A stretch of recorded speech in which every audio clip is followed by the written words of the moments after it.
ıslanırsın vay aman. Güneş doğar kaybolursun vay aman. أحمد كايا الفنان الكردي المولود سنة 1957 في ولاية مالاتيا في تركيا يعد من أبرز فناني وموسيقيي القرن العشرين. عندما كان في السادسة من عمره لم يكن يجد سوى صندوق صغير من الصفيح أو التنك ليروي شغفه بالموسيقى، حيث كان يستعمله كطبلة.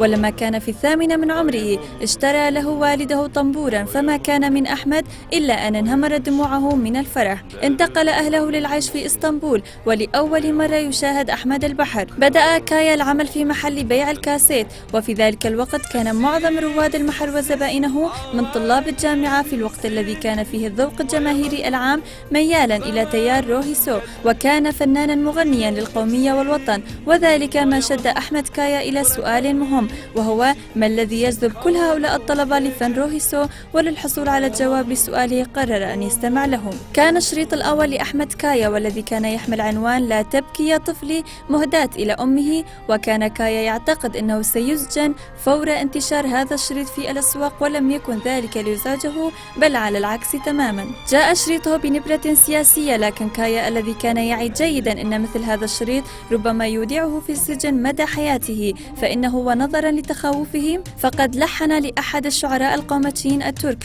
ويدعى مامد آكيف أرسوي، وذلك كمناورة منه حتى لا يظل في السجن طويلا، خاصة أن أرسوي هو نفسه كاتب النشيد الوطني التركي. وبعد نزول شريطه إلى الأسواق اعتكف كايا في البيت ينتظر البوليس للقبض عليه، لكن أحدا لم يأتي ذلك المساء.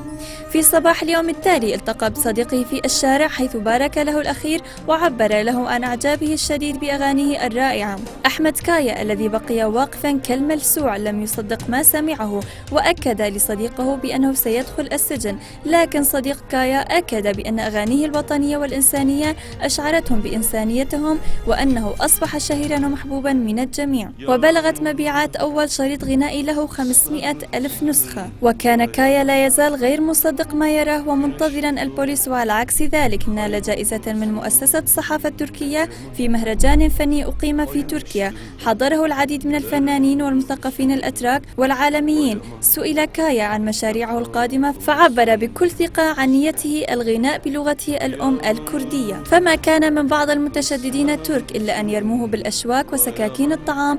وعلق اثنان من الفنانين الترك أنه ليس بإمكان أحد أن يدعي أنه ليس تركيا تحت لواء الدولة التركية، وأن تركيا هي للأتراك فقط. حينها قال كايا: كنت أظن بأنني سألقى الاحترام والتقدير على مشروعي هذا، أنا كردي ويحق لي الغناء بلغتي. وبعدها أخذته الشرطة بعد المهرجان ليسجن 6 أشهر، ونفي كايا إلى فرنسا ليعيش حياة الغربة القاسية وليقضي فترة غربته القصيرة مشتاقا إلى وطنه، وليرحل في النهاية على الحنين إلى تراب وطنه في 16 من الشهر 11 عام 2000، ليدفن في مقبرة العظماء في فرنسا إلى جانب صديق دربه الكاتب والمخرج والممثل السينمائي الكردي يلماز غوني.